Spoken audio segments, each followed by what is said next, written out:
the coolest thing about this pandemic is how everyone's become their own advocate, if you will. So the things we're putting out into the universe, it's like ours, right? There's nothing like tying us down. We're not, I just even the people who are promoting direct sales on their Instagram, like that's fine. You still have to find your authenticity in that. You can't just be like the same shit. So I'm curious. We're going to talk about these tough matters. I kind of want Freddy, if you will, to sort of talk about some, tough conversations that you think you can, in a way, prepare us for. And, you've seen a lot. The Freddy Talk stuff is really fascinating to me.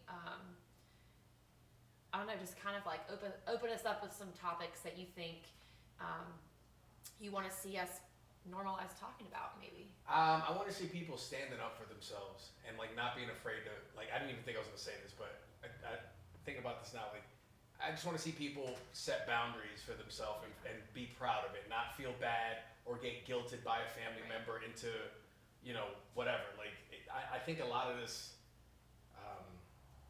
awkwardness throughout the holidays and shit like that is because people don't talk about the issues. I know a lot of, especially white families, like a lot of white families want to sweep shit under the rug and not talk about it. And black families do it too. My family doesn't do that because we can't. I think we're all mentally ill and we got to get it out. So no, my family, as a white family, we're very good at it. It's something generationally, it's been passed down. What, like not talking about it? Yeah, there's certain things that you can just see I can just see when my parents be like, and I'm like, I take it back.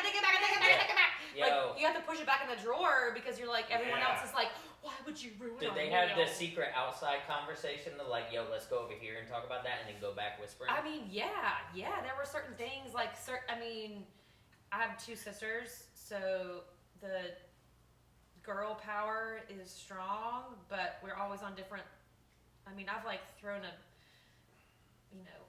whole bowl of cranberry sauce at my sister, and I had no regrets. I know that. That's because you kept that in. Imagine yes. if you could just get it out. Yeah, you know what I'm saying? I think that would. Oh shit! I just lost my train of thought. Getting things out. Tough conversation. Oh, it's like thank you, Jacob. It's like a muscle. Like it's gonna be harder for you than it is for me. But once you start going the truly, genuinely authentic route and being honest with yourself and how you perceive the world, it becomes very hard to go back. It's so hard. If Thanksgiving really is that stressful for some people to go to, like they hate it, don't go. Don't do it. Don't go. Don't go. Be yourself at home. You're home. Another thing too is the Christmas shopping.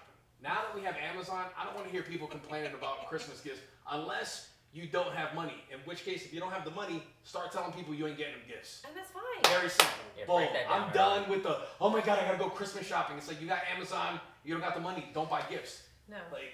That's. Or make gifts. So just like. Yes, making stuff is so fucking cool. Let's not deny that. There you go. Look at that. Now you got a way to, you're creative, you're spending, that's yo, we just did some white shit, yo. We got right out of that tough conversation. Now we're talking about making jewelry. Let's go. Yeah. It doesn't matter how what you have, just you thought of me. But no, it's real. The shit that I'm buying that I could make is fucking infuriating, right? And it is a white thing to have a budget for a gift. Is it a white That's thing? good though. That's just good money management. You should have. It might be, but it's also a wedding gift is approximately $50 to $100, and when you didn't get a $50 to $100 wedding gift for somebody, they know. Right? They know what it costs on their registry. And so I think the Thanksgiving thing, especially the Black Friday, which plug in here for Medicine Mamas, is doing 30% off online. Nice. You can buy all the things you see in this room. This is actually CBG. Google that shit because I know you have it. And this whole room is going to be 30% off from your computer. I digress, okay? No Bezos moment. Amazon did not pay for this. Medicine Mamas did. That was a great plug. Right? It's good, right? Let's normalize, just like normalizing gifts, you don't have to have that conversation. And if you can't have it at Thanksgiving, that's okay. My buddy just got married. I was broke. I gave him $20 in an envelope that says, yo, when I got it, you got it, player. Yeah. You can give That's a awesome. gift like, oh, I didn't have no money at Christmas, but come February, here you go. This was from Christmas. So that like, should be totally normalized. Yeah, you can't hit that conversation right then. Like, if you can't sit down at the table and all eyes on you, pressure, like, yo, what are you thankful for? And you can't, like, go, I'm thankful that we can talk about this and hop into it, then that's okay. Catch somebody one-on-one. Right. Pick them off one at a time. Like, hey, let's talk when you can hear it. Right. I love that. I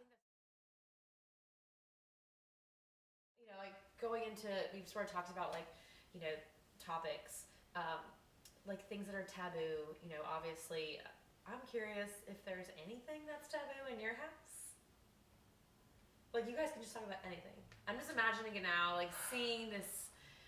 First of all, I'm imagining your aunt with her new set, but like, yes. I digress. I think she's at the head of the table, under the good light. But what is it? I think what I'm about to say is gonna have a little bit going back to that last question that we had, and then the topic thing. So for my family, and like I mentioned earlier, like my cousin who was like, I don't want to be making fun of, so I don't want to come to the family Thanksgiving and whatnot. And for a little while, my family, some people in my family didn't understand. That was like really like, right. What? But then I think this 2020, this year, have really made us think, and especially the older generation in my family, make some conversation turn in a little bit. Make between the ear is start to walk in a little more. Exercise. That's what we call the things between the ears. But this is something that I want to mention. Anxiety and depression in my family. And then I think now the background of my families, and I think it's have a lot to do with who we are and what we do and where we come from, and cultural too. Right. Mental health is not a big topic in our family discussions and things like that. And a lot of times, and I don't know what was the reason, maybe because some, especially the older generation, my mom generation, was maybe not exposed to it. You know what I'm saying? Maybe that was not a topic that relevant at that time. Right. So they just kind of don't know much about it. It's almost one of those things, okay, we know about it, we'd rather not talk about it. Right. Or if they do talk about it, they sort of don't have a good understanding. And I will admit, I was one of those people. Because I was ignorant when it comes to mental health. And the reason being that I've never really experienced a lot of stuff that other people unfortunately go through. In my family, anxiety is always a good thing, to a certain extent. Because if you really think about it, and this is also applied for me too, I always think, if you have a good, healthy dose of anxiety in your daily life, it's not your enemy. Oh. Because number one, it increase your productivity. It craft your ability to work well under pressure. And number three, it helps you to be able to address your acute emotional feelings and find a solution, solve it quickly. Yeah, you're right. So anxiety has never been an enemy of mine. And because of that, I never get to the point where I dive into like a depression. Right. And of course, when you go through life, you go through difficult situation, grieving, loss of family members. Of course, you're gonna have some moment where it's like, oh shit, life sucks. You know what I'm saying? But typically, a good bounce back. You get yourself some mental health, and you get where you need to be. Whatever it could be, something for me, something for you. Whatever you do, you bounce back in a matter of a couple days, maybe a week. But so in my family, that's what we do. Right. We never view anxiety as a bad thing. Right, and you're right. It really is. It's really all how you take it. Exactly. And something that I learned is if you can choose being grateful and thankful over anger, it's really hard for your brain to go the other way. Like scientifically, your brain can't do It's both. very true. It's very true. It's like, oh, I'm so mad this person hit my brand new car. Or you can be like, I'm so glad I finally have my first scratch because now it's over with. It's all about perspective. You know what I'm saying? I like it. Yeah, You're like, it really no, is. you really think about about it. It really is. It's like you can If you're only look 10 through years one old, window. Yeah. If you're calling 10 years old, I'm like, hit it any time of the day. Yeah. Get me that check. And if you do that, then you never will ever hit it. No, It's like- like, no, hit it, take it, steal it. I don't care. But 10 years it's old. real, and I think too, like, what if we're all living with that anxiety and those mental struggles, and we've been taught by our families to deal with them in different ways. Yeah.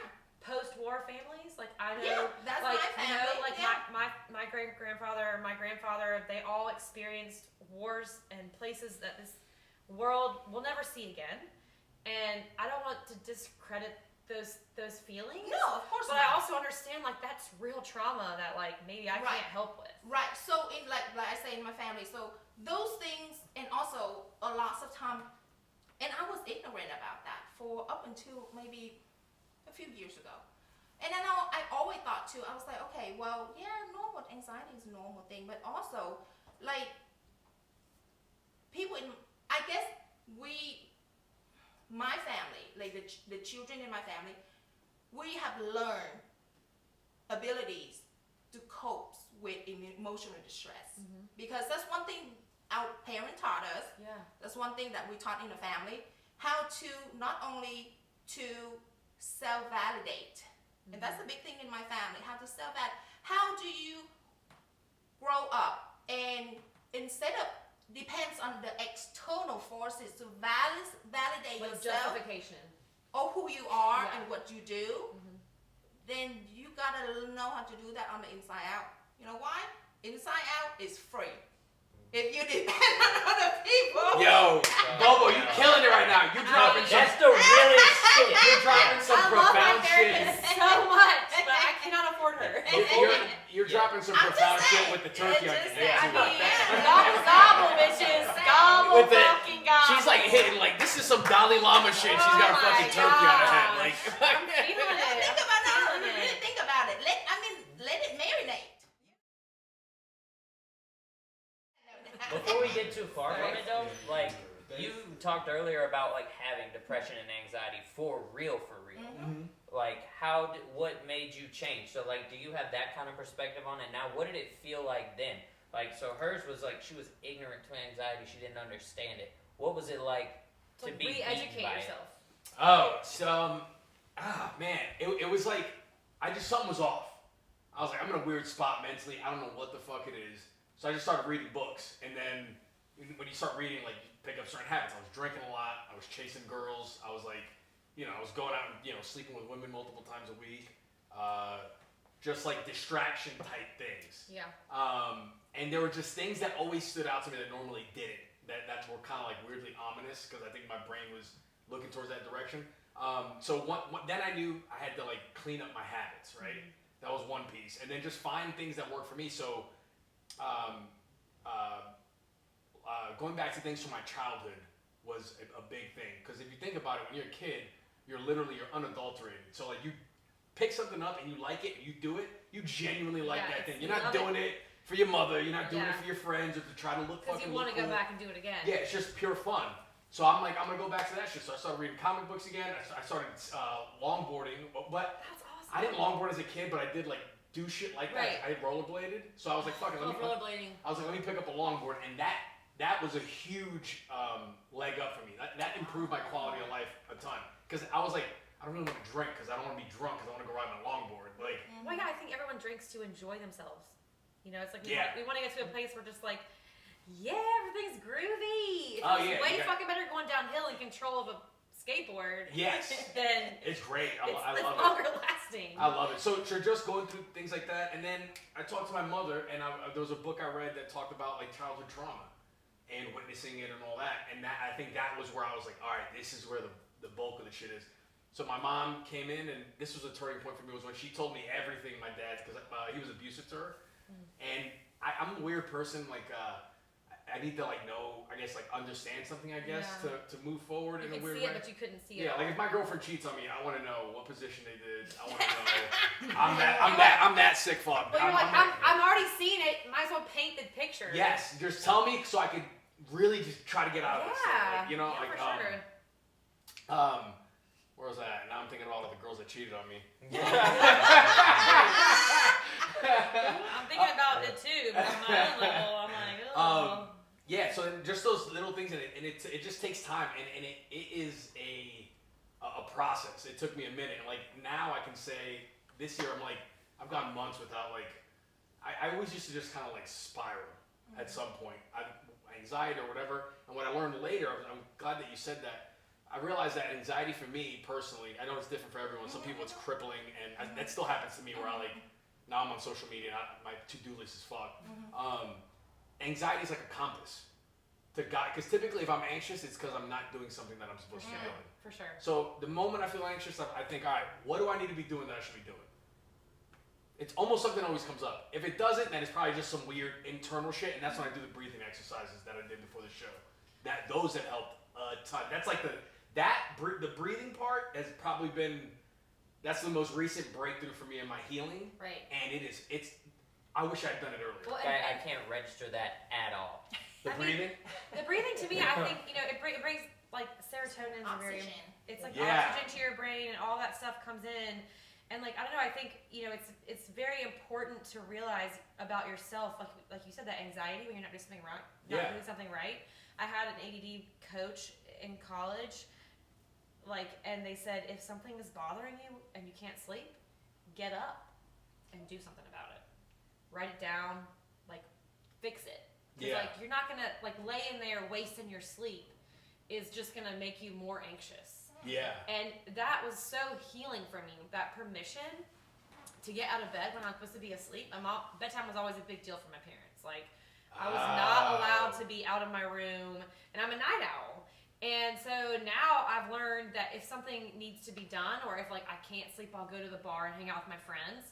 I used to punish myself for being tired or whatever, but now I know I need that time to work through things.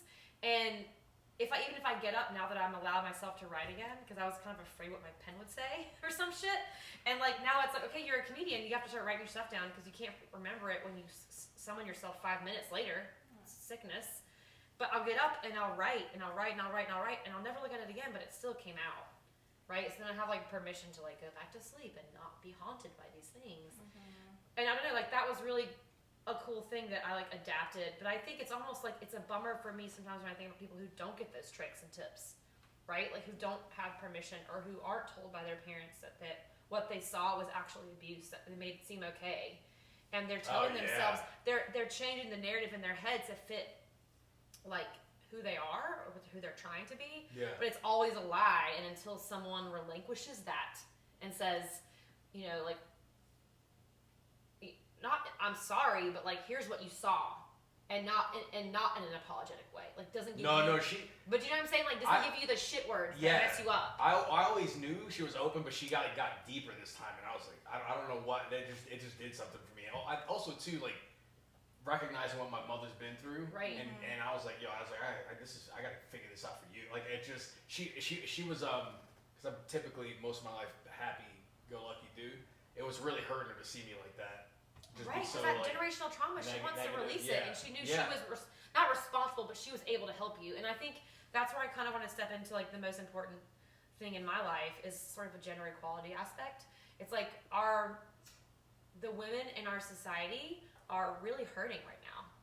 And it's really, I feel like you guys are having a come up like a motherfucker. We are. We're trying to have our rightfully so. I love it. Yeah, I called this when I was 15 years old. I was like, women are gonna fucking come back. I don't know it's when. Real. But I had this feeling. But I saw it. as a result, men, and correct me if I'm wrong, Bobo, are hella defensive. 100%, because they're weak. But to me, defensiveness is sometimes more damaging than the initial. We're already bringing up wounds we've been carrying, right? Yeah. We're sort of saying hey, little old us over here, raising the kids, burying the kids, nursing the kids. We also are a little bit frustrated that men have been in control for so long. And some men are sit down, and you're just okay, I'll talk about this some other time. And it just feels we have to be so careful bringing it up and talking about, it doesn't matter if we're a lesbian or if we're a trans woman or a trans man, it's still a sensitive topic because of this new defensiveness. Yeah, but you shouldn't be making yourself smaller to fit. Those are weak men. And what's going to happen on a whole level, right? Ladies are having the come up right now. Naturally, it's going to force men to evolve. Mm-hmm. And that's what's going to happen, which I think is great. That's like long term. But yeah, this is when you guys gotta, authentically don't make yourself smaller around any.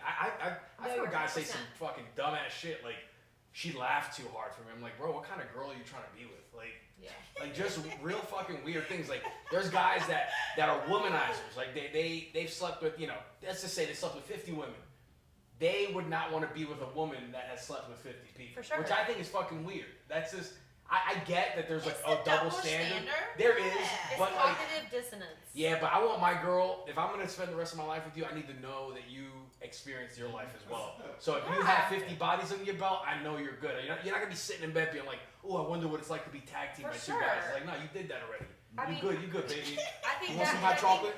That's a healthy place to be in. So, like, how can we hold people accountable to the same kind of education that you've kind of done? You know what I'm saying? Like, this like re-education of what you saw and what you felt.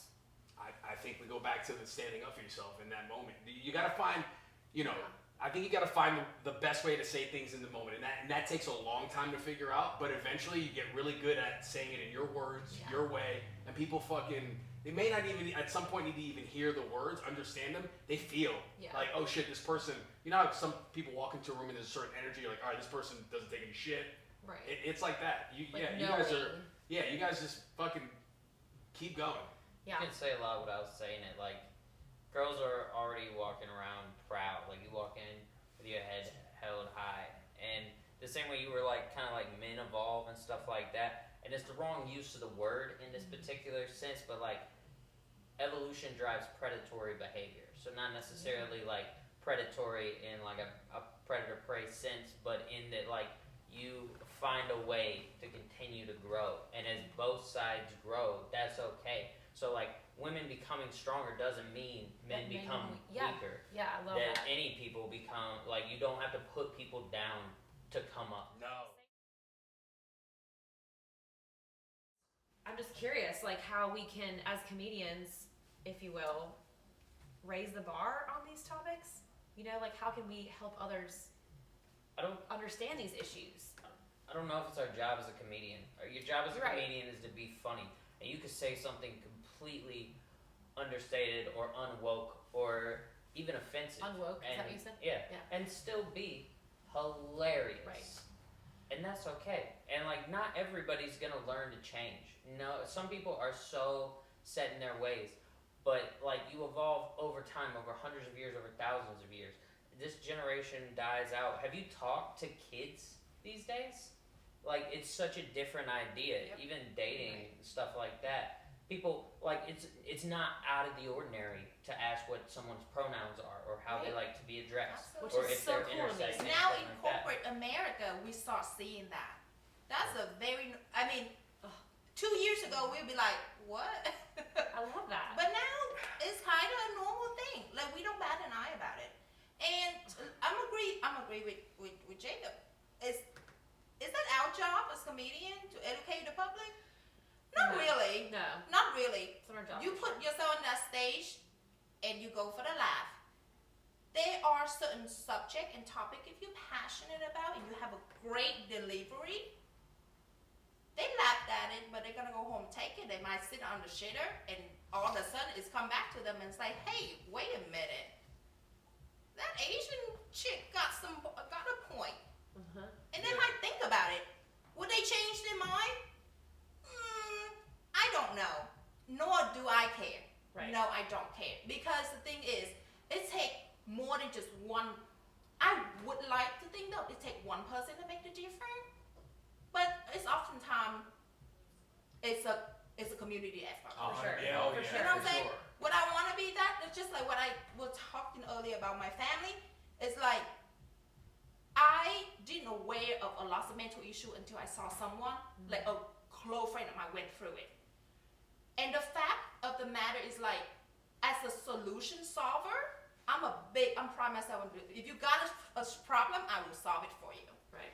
And when you see someone go through something like that and you can't fucking solve it, because there's nothing I could do.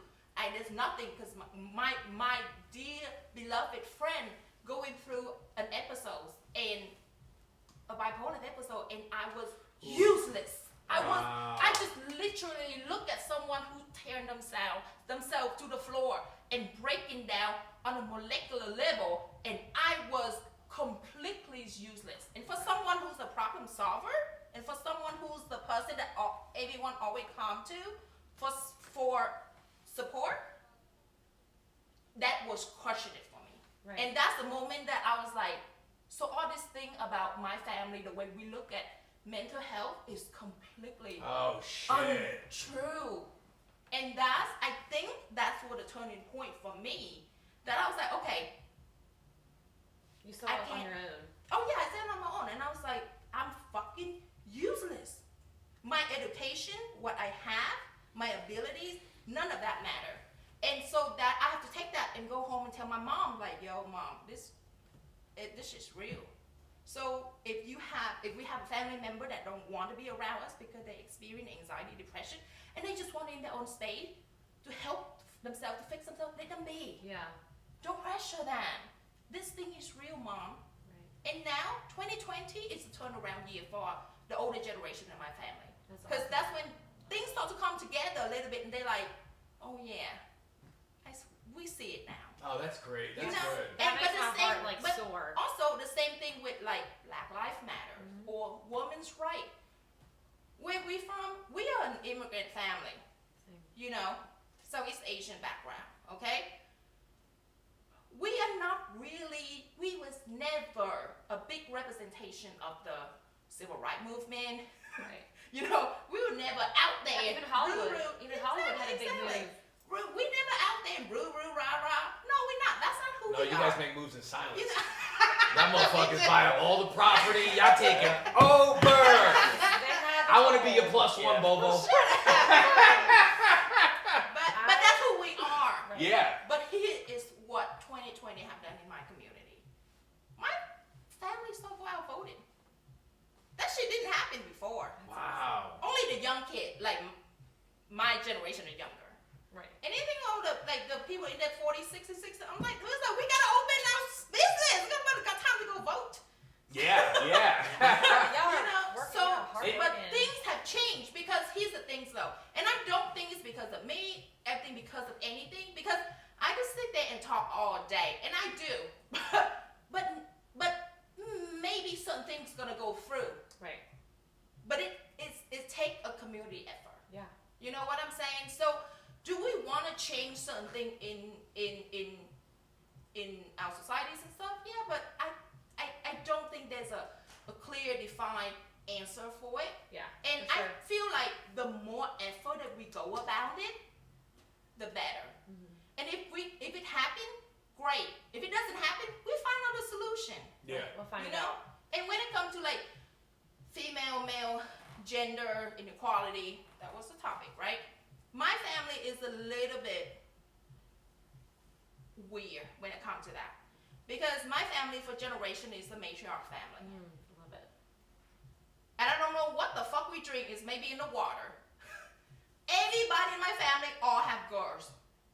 My family, there's 80% women and 20% males. Wow. That's amazing. Yes. I mean, culturally speaking. We come from a generation of matriarch. So, the women in our family are the people that making it happen. That's one thing. I don't know genetic. I don't know what it is. Like I say, maybe something we drink. Yes. Do you notice a difference in the behavior of the 20% of men in your family? Absolutely. And in what sense? They all fuck boys. Let me tell you. For now, they can still grow up to be nice men. Let me tell you something. It's funny because we talk about this openly. And I think we laugh about it in my family, but at the back of it certainly stirred up some thought in the back of my head. So in my family, predominantly female, okay? And we always joke that there are 2 genes that we pass through our vagina, okay? For every single male that birthed in our family, there are 2 genes. Male baldness pattern and the fuckboy gene. We don't know why. The people that get married into our family, like my dad, my uncles, my significant other, my brother, great man. The people that got married into our family are great, great man. The shit that we burnt out, trash. We don't know why. I mean, that's fascinating because what if they're just, okay, because this is something that I think about, and I know this is, not, you're of Chinese background, but like in Japan right now, they're having a hard time assimilating men to women because men are just not brave enough to date, right? It's becoming a cultural issue. And I wonder if there was like a toxic, if something was addressed, in these cultures early on, like the women started taking control because they didn't have it for so long, maybe. No, no? That's not it. No, because I mean, like, that's not it. It's just that Japan is such an isolated culture, right, in a way that they are so, because of the declining population, because of that reason, and everything, the lifestyles from modern Japanese lifestyle culture is so different from before. Right. The new generation don't know how to adjust to it. That to me, I think is the interesting topic because it's like, we're all the new generation here, sitting here. None of us have grandkids yet. I have children, and I feel like I'm too young to have children, and I'm 35. But I'm curious now how we can have these rounding conversations with all cultures. I'm thinking about your bald fuckboy. You gotta do that like in the world. That's what I do.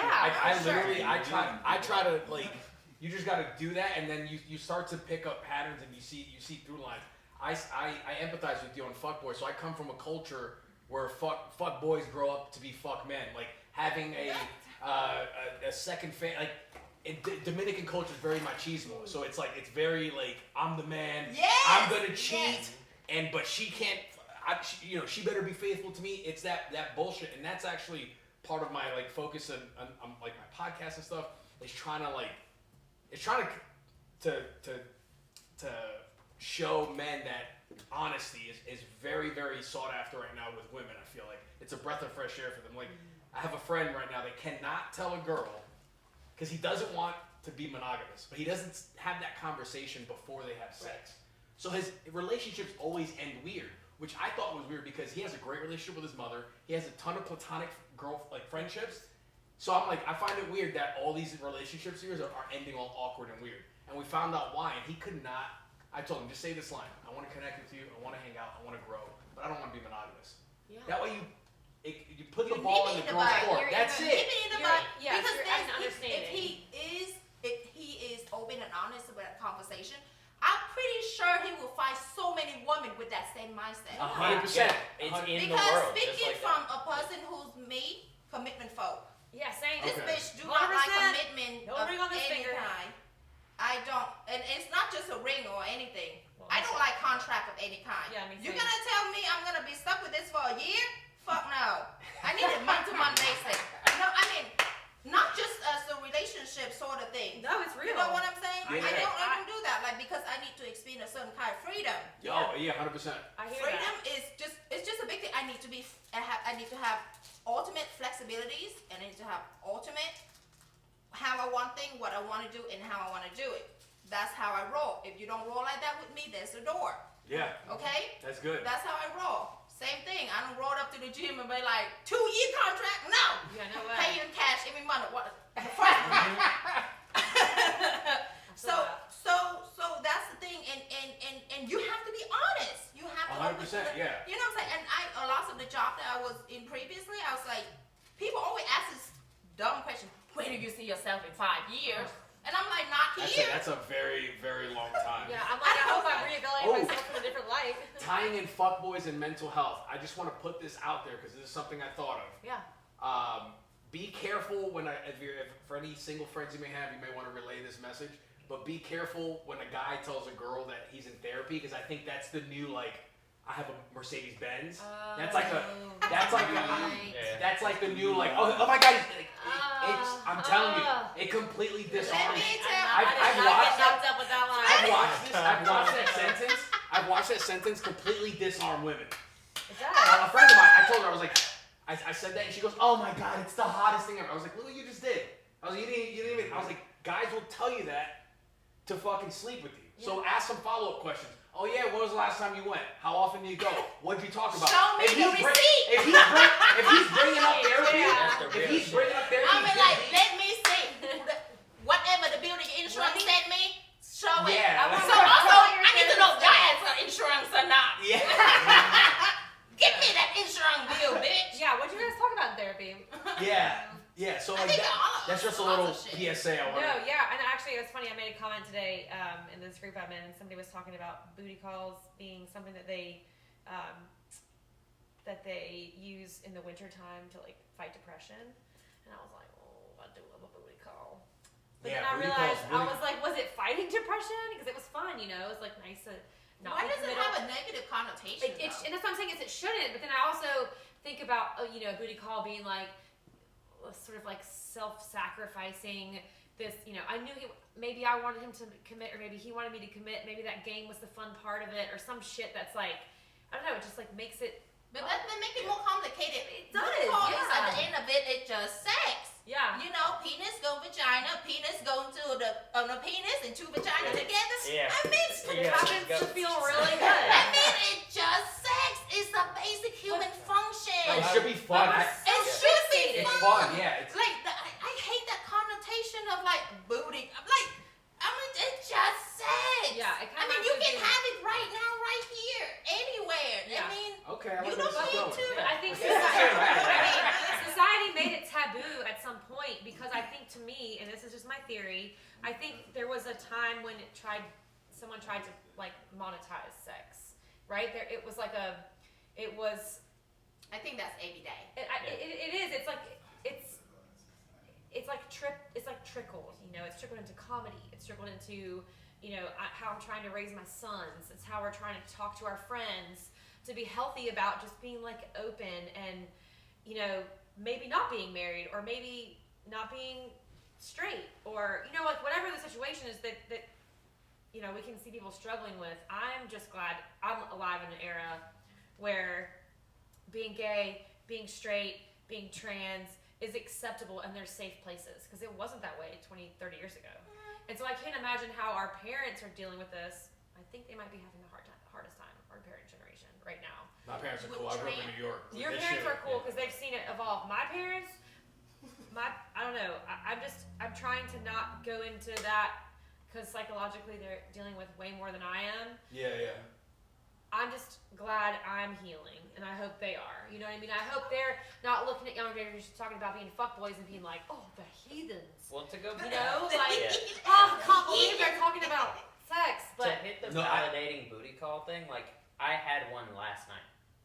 So this is pretty great. Yeah. Good for you, No, bro. yeah. No. Let One of me my get- friends. let me get a little Okay, penis yeah, on That's what I'm that. talking about, baby. No, and I was just honest about it. Yeah. Like my friend hit me up. I didn't know, like, she hasn't talked to me in months, and like we're close and stuff like that. But she's like, "Hey, what are you doing?" And I was like, "Oh, I'm not sure." And I didn't even realize till I was over there later that night, and she mentioned, "Well, no," she's like, "Oh, it's my birthday in a couple days."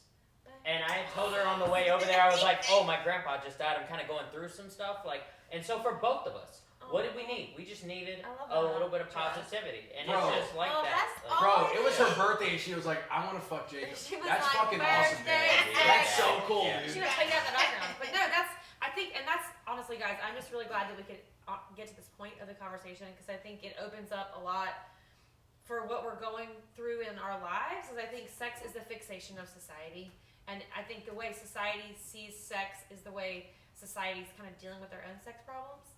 And I think society might be finally going to therapy, or saying they're going to therapy. You know, it's like some are going and some know they need to go, and some are lying about it.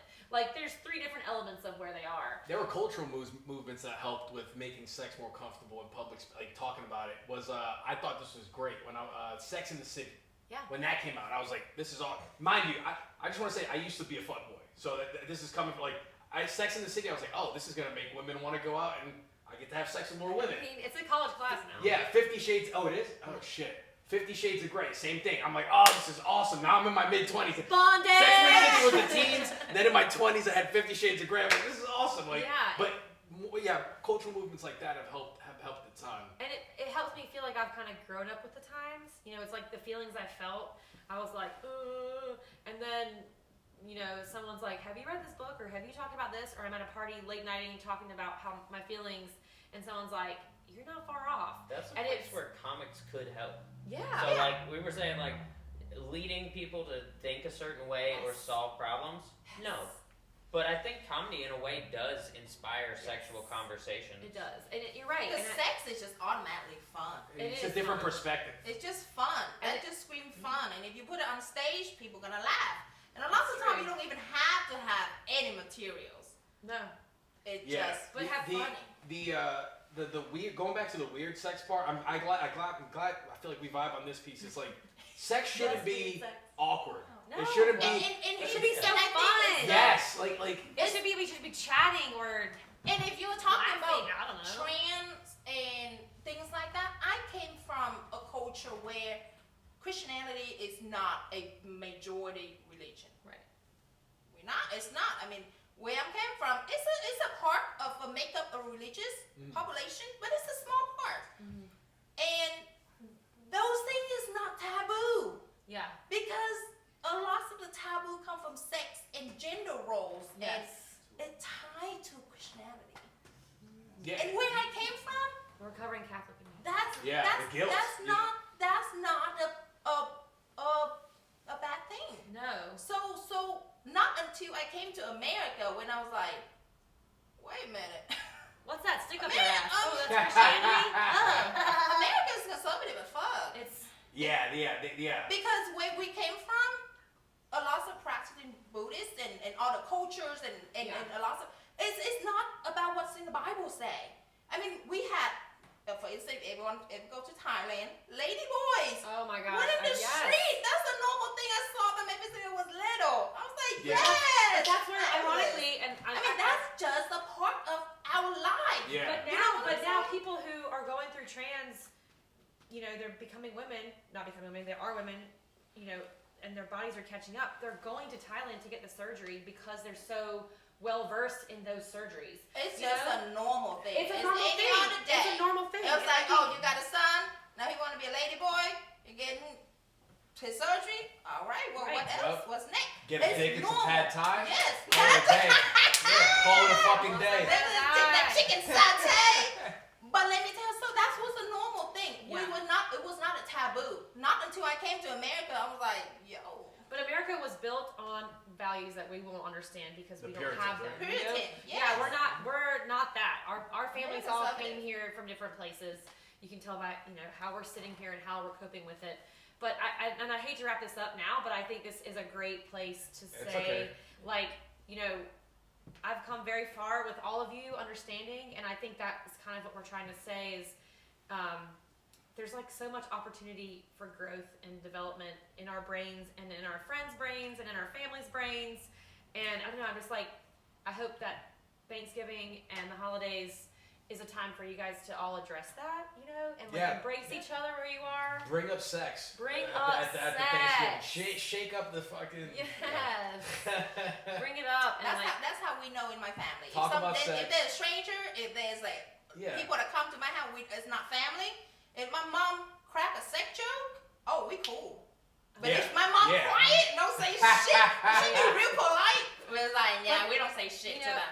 We ain't gonna be friends. Yeah, we're gonna smile and then we're just gonna go home. But to be fair, if you're not getting dick, it's hard to joke about it. Yeah. Man, that's you know true. what I'm saying? It's like, and then I'm like, okay, well, this might not be the problem, but also don't steal my dick joy.